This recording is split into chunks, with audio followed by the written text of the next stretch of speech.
right, welcome back to Drew Pearson Live. It's time now for our first ever Drew Pearson Live Draft Special. I'm joined by the panel of experts. Let me introduce everybody. That's 14-year veteran, NFL veteran, Larry Centers right there. He's still the all-time leading receiver for running backs in the National Football League, well over 800 catches.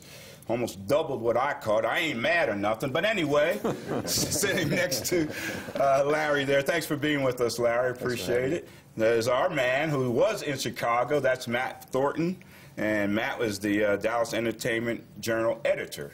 Matt, how was things behind the scenes? It was fantastic. All it was right. really good. Can't wait to hear about that. And also, you'll probably recognize him here as part of the Channel 47 family. That's Brady Tinker from DFW Sports.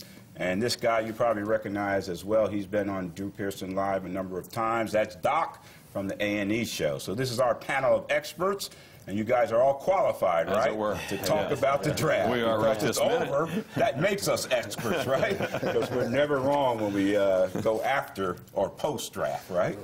All right, let's start it off. What are you guys thinking about the draft overall and it being moved from New York to Chicago? And let's start with you, Matt. Since you were behind the scenes there. Well, Drew, thanks. And thanks for having me. I have to tell you guys, it was absolutely amazing. So I've been to the draft in New York. I've been to the draft in Chicago. You know, in New York, you go to Radio City Music Hall. You line up for about 6 or 7 hours. Maybe you get in, maybe you don't. The people of Chicago, they had you go. They gave you a QR code. You scan that QR code, and it texts you when your time in line came up. Wow. So you could go out, you can enjoy Draft Town, you know, see players, you could go and get autographs from players.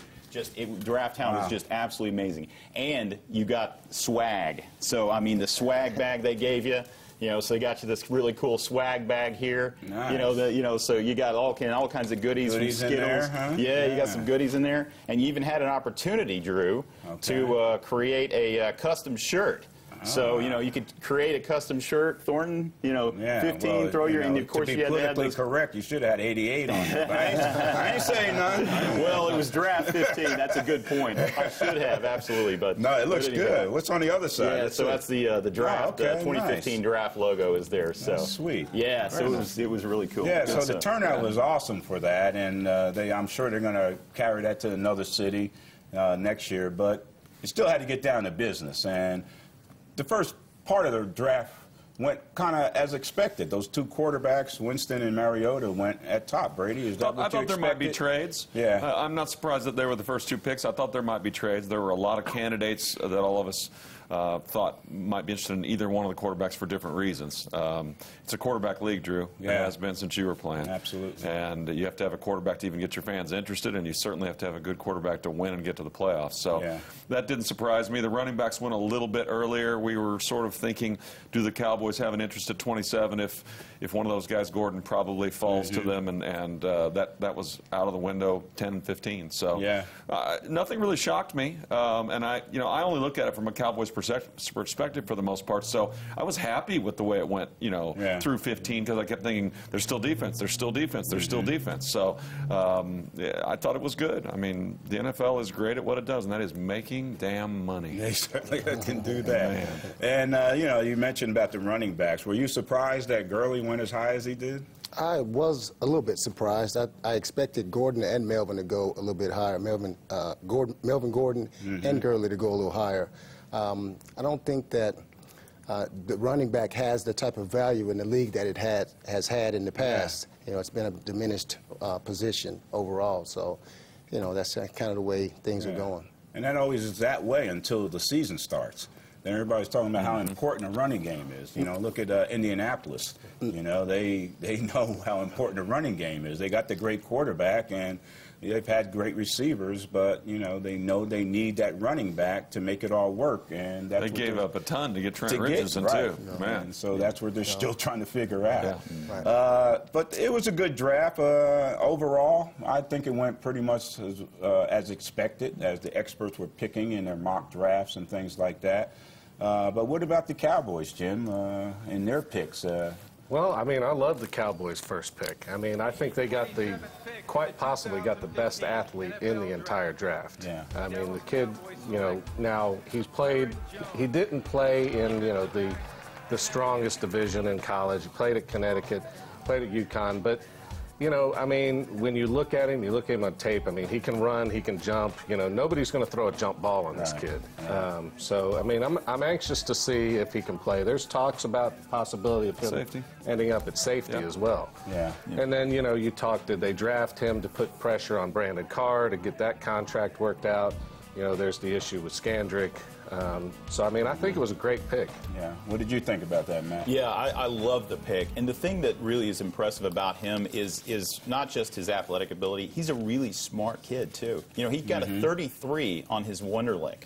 Okay, right. And you know, Tony Romo back in '03 got a 37. Wow. So I mean, he scored off the charts. The other thing is just a little tidbit. You know, the guy who he's going to come in and compete with got a 4 on his Wonderlic, Mo Claiborne. Claiborne. Yeah, he's the lowest known Wonderlic test on record. That's not a sign. Yeah, it's already a sign. It's already a sign. Yeah, of course, they didn't pick up Mo's option on his 5th year, so that's all that means is next year. Yeah, they would have owed him $10 million. They weren't picking that up. Yeah. Larry, did you think they were going to go defense, which everybody was saying the Cowboys need to go defense with that first pick? Yeah, they put a lot of emphasis on improving the defense during the offseason. I've noticed that even prior to the draft. I wasn't surprised. Going back to what Matt was saying, I'm not as concerned about this guy learning how to do the Wonderlic as I am him learning the playbook and how to play football. So, you know, there's a difference between the two. I watched some tape on this kid, this Byron Jones kid,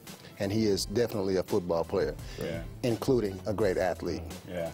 And he's very physical. I think that's what they need at that position, because you see Skandrick. What makes Skandrick what he is he's a physical cornerback. What makes Carr not what he is that he's not a physical cornerback, and Claiborne the same thing. So they wanted that there. And he has the versatility now to play safety. Our safeties had pretty good season, Wilcox and Church last season. So we can shore that up with, you know, with a guy like this being physical in a nickel defense or something like that. I think it's a good pick for the Cowboys. Give them options, Drew. And I think that's what they like. Exactly. Is versatile athletes who are good guys, who are captains of their team, et cetera, et cetera, et cetera, all Jason Garrett guys. But he played more safety in college than he did cornerback. Right. So I think they envisioned Barry Church, who's pretty versatile and a good tackler, being able in nickel situations to play some linebacker. Yeah. And they can put this kid at safety. They haven't had a free safety that's really good, Drew, in how long? A free safety that you liked. Oh, well, Darren Woodson was pretty good, but that's a long time ago. Cliff Harris, those two, that's a long time. And between those and after Woodson, not much. Not many recall those names that played those positions. Now, we go to the second pick for the Cowboys. Now, they're picking 60. You know, this guy Gregory falls all the way down there, and we all know why, right? He had some off-the-field issues, but the Cowboys think they got enough in place, structure, to bring a guy like that in and turn him and make him not only a great football player, but a great person as well. Your thoughts on Gregory being the second pick?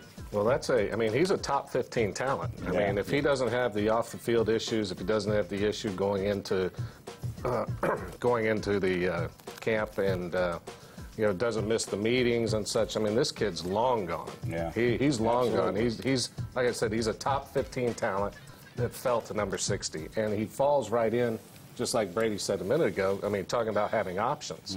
And, I mean, he does give you some more options. Yes, he does. Of course, you know, with the signings that we've had in the off season, I mean, this kid is awesome, and I think he's going to be great. I think they do have. You and I have talked many a time about that internal system that the Cowboys have to be able to work with guys like this, and I think he's going to be just fine. Yeah, I think so too. What about you, Brady? Think about that pick. You know, both these guys remind me of how things were in your day, and that was that the people in charge picked athletes that they liked, and a lot of times changed positions, right? Charlie Waters changed positions. You had guys, you know, they called Charlie and said, "Can you run backwards?" And he was like, "What are you talking about?" He was a quarterback, and they envisioned him, you know, as a safety or as a cornerback. So I think, you know, they're going for it. I mean, that's the bottom line. With these two picks, they're going for it. They're desperate in the secondary to get talent, get athleticism. And it turns out they got a leader and a good guy, right? And they think he's coachable. And then with Gregory, they just weren't going to do it at 27. He was top 18 on their board, top 18. And for him to be there at 60, they just didn't have any choice, especially if you're, quote, going for it. Yeah, you got to take a chance there. And I look at it as 2 number-1 picks they got in this draft. Totally. And they got feel the same way. They got 2 of the top 30 players in the draft. Absolutely. I absolutely agree. Completely agree. And, you know, don't forget, the Cowboys lost 9.5 sacks from their team last year. They have to replace those 9.5 somehow. So I really wanted them to get a D lineman in that first round. And when they didn't, you know, Byron, great pick. But then that kid kept falling and falling, and I said, boy, is there a chance? And they grabbed him. So completely agree. And, you know, he's gonna get to the quarterback. I mean, he's got 17.5 sacks. 2 years. You know, and I mean, he gets there. You know, he's got prototypical size, quick step off the go. I mean, he's just going to be a sack machine. And a healthy DeMarcus Lawrence. Not to mention, man, and Hardy's here as well whenever he gets Hardy, here. when Hardy gets back in. And they had him in, Drew. I mean, he came in, Oh, yeah. and they had lots of conversations with everybody. And then Jared got back on the phone with him again before he was falling, and they were like, he might get to us at 60. They got on the phone with him. Jared talked to him for almost an hour before the pick and said, "What do you want? This is what we want." And he basically said, "I want what Dez had. I want a support system in place to basically get my butt to where I need to go and keep me out of the places I'm not supposed to be at." And Jerry said, "We got you," because well, that guy doesn't work for Dez anymore. Perfect. He's available. He's available. He's available. Now he has these off-the-field issues we know about. Do you think that'll affect him, Larry, or you think he's past all that now? I'd like to think he's past it. I like a few of his comments that I've read. He said that, and most people think it's a marijuana issue, but it's more of a decision-making issue, which leads me to believe that he has taken a step forward at his level of maturity. Going back to his ability, I think that I couldn't agree with everybody on the panel more in that these first 2 picks gives the team the ability to move these guys to different positions. And this Randy Gregory is a tweener. He can either play linebacker or he can play defensive end. And he has a motor, and I see him being probably the best pick in this draft. Yeah, and then there's Rod Marinelli, that factor. I mean, you know, you don't do it right for him. He ain't gonna take no mess. He don't have time to play that out there. It's a serious business, and he's gonna press that upon these guys to make sure they understand that. So when you want to grade that first 2 rounds, before we get into the rest of the Cowboy draft, let's grade that first 2 rounds. What do you give them, Larry? The first 2 rounds, I give him a A-. A-? I give him a solid A. Solid A. Right on. A- as well. There's some risks. Solid A. I give him an A as well.